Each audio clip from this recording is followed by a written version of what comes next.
Right. Okay. Just to move on a little bit, I know our time is very limited, but just to touch on something else as well. From your journeys, what do you feel needs to be done to conserve the environment? Clearly, you've been one with nature for a long time. Yes. What do you feel needs to be done? Well, this is a part of my, I'm actually trying to run a big campaign about making normal people aware of the impacts of global warming and climate change. Now, what I have seen is, well, I'm not going to make any political statements here, which will be very politically incorrect for me. But I must tell you that I have gone and spoken with lots of heads of the states across the world. For some reason, they are absolutely blind to the situation. For some reason, let's not deliberate on that issue at all. But my appeal would be, especially through your TV channel, because it is so widely watched, that it's time for the citizens of the planet. Not the Kenyan citizens, not the Indian citizens, not the American citizens, not the Chinese citizens. It's for all of us. That we have to think of this planet as one race, humanity as one race. You are not Kenyan, I am not Indian, somebody is not American. No, no. Okay, we are one family. Yes. And it is time to join our hands together and to take action. Because after all, if we start it with one and it spans, because after all there are 6 billion people. And just by altering our lifestyle a bit, a little bit, we can make a huge, huge impact. Because I always believe that as much as the power lies with one, power lies also in the unity, in the group. And let's not wait for somebody else to tell us what to do. Let's just go ahead and do it. And if people are really seriously wanting to know what they should do, I think you should call me again and we can have a serious discussion only on that. No, because this is the real problem in the planet today. Yeah. Okay. All right. And so we can really discuss on that separately. Okay.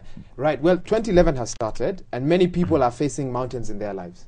I guess, what sort of tip would you give them in regard to how they can overcome that? You've been, possibly you reached halfway to the top of the mountain, then something happened, possibly an injury or something that would have made you want to turn around and go back down. What was that in you that gave you the extra energy, to make it to the top several times? See, like I said, it's your mind always, which Back to the mind. Which has to keep telling you that, no, you can go on. But here what I'm going to tell you, and this has an universal application. You don't climb mountains, right? I hope not. But you are facing absolutely identical challenges as I do in the daily life. Anybody, like running a family, looking after your kids, going to the office, having juniors, anything. So what most important thing that we kind of miss out is that, let's say you have a goal, fine, like you are given a goal or whatever. Let's say do 30 interviews a month, maybe, okay. So we look at the big picture and we get very scared that, oh my goodness, it's such a big objective, how can I do it? So this kind of demotivates us, discourages us, and prevents us from using our full potential. This is a part of motivation, okay? So what I say always, that if you have any problem, the biggest of the challenges, biggest of the problem that you can think of, break it down. Break it down into steps, manageable steps. Because you see, it's a good example of what I do is any mountains, how it could be Everest, it could be Mount Kenya, but it has to be climbed one step at a time. So you break it down. Break it down to every step. Break it down to every step, a manageable step that you can take. And then only focus your entire mind, body, soul, heart and energy into taking that step. Okay. Because for you, at that point of time, like when I'm standing at the bottom of Mount Kenya, my aim is not to reach the top. My aim is to take the next step, which any human being can do. But since I'm looking at that, I'm not looking at the step, I get scared. I can't do it. I can't even perform as much I am capable of because I get scared, and fear makes you perform less. So forget about keep it at the back of your mind, but focus on your next step. That's it. And anybody can do it. Anybody can do it. Okay. I know that in another life, if I can use that word, you were a submarine, if that's a proper term. Yes. Possibly you can share those experiences with us. And of course, I know you've also won some awards for living on the edge, if I can use that. Possibly you can give us some insight into that. Oh, well, why I became a submariner was, again, is my curiosity, because I didn't know anything about submarines. And I thought, okay, I should join this and I must tell you, it's a fact of life that the submariners in the world, across all the navies, all the countries, they are the elitist and the smallest group of men in the whole world are actually the submariners. And we have very deep bondage. So I wanted to get inside that very, very elite world, which is very, very small, and we really don't talk about it. So there was my curiosity. So that's why I joined it. And that's what got you started? Got me started in the submarines, yes. Wow. And awards you've won, I know that living a life on the edge must have some sort of reward, Well, I've got lots of awards actually, but the primary ones which I really like are, I've got 2 gallantry awards while I was in the armed forces. And so far in the history of Indian Armed Forces, I am only the 3rd person to have got those 2 gallantry awards, which I think is very, very special. And then I've also got our National Adventure Award for being an adventurer all my life, and I've got lots of awards and recognitions, but I never climbed or did anything for the awards and rewards, because they will just keep coming if they have to. I mean, my goal was just to go and climb and have fun. Right. Well, you know, early on in the intro, I should have actually said how many things you actually do. I know that you're also a photographer, and I think a writer as well. Yes. Let's talk about how your journeys impact your works in terms of photography and in terms of writing. In terms of photography, what happened was very early on. You know, again, my dad gifted me a very very silly kind of camera, but suddenly I started looking at the world from the other end of the camera, because normally I was on the other side, but now I started looking through the small viewfinder, and suddenly I realized that it's the same world, but I can make it creatively more interesting, more colorful, just by what I'm looking through this very small window.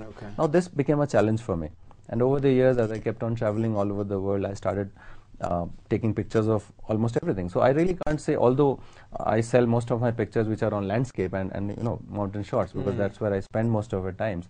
But I'm very, very curious and very interested in photographing people. I love taking pictures of wildlife. I've done loads of wildlife photography, especially now that I'm here, you know, in the heart of African wildlife. And yeah, of buildings, architecture, food, anything. I mean, anything that is colorful, that is vibrant, that is inspiring, that is motivating. I just take pictures all the time. Yeah. So that is how, and because I've gone all over the world, and I've seen some of the most exotic things, exotic sights that one can possibly imagine. I mean, I envy you in regard to that. Yes, I don't know why, but that's the universal reaction I always get from other people. Whenever you are. We envy you. I said, I mean, everybody envies me. I said, come on, I mean, you know, love me, but why envy me? It's not your fault. or join me. True. Join the fun, True. you know. True. Join the roller coaster ride. In regards to the writing as well, of course, I'm sure a lot of what you write is picked up from your adventures as well. Yes, yeah. You've talked about a book. Are there any books before, or are you thinking about writing? No, I've already written a couple of books. I've published few books, like a couple of books on mountains and then my journeys to the pole. They are very adventure kind of books.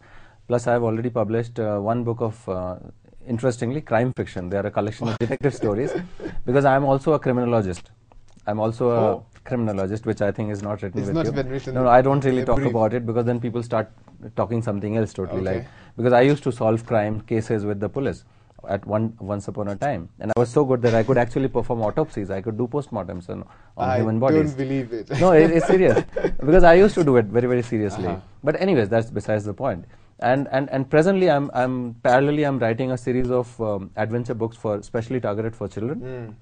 And the main character of that of those series of books is called Anna the Adventurer, and it is modeled after the daughter of a very good friend of mine, because she's always doing her adventures, and I thought that I should write a series of adventure books especially for kids, based on my experiences. So it will be very fact and very, very, very true, but through the eyes of a. And I think it will be a wonderful series of books. Right. I can hear my director prompting me to wind up. Yeah. But before we wind up, of course, the logical question is, what can we expect from you in 2011?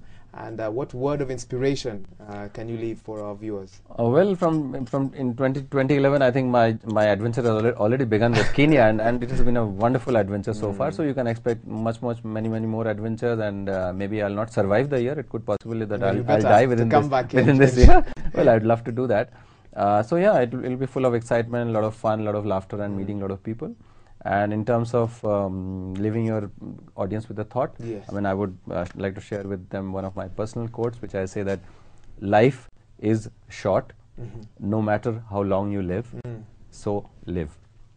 Life is short, no matter how long you live, so live. Because I make a distinction between existing and living. Most of us exist, we don't live.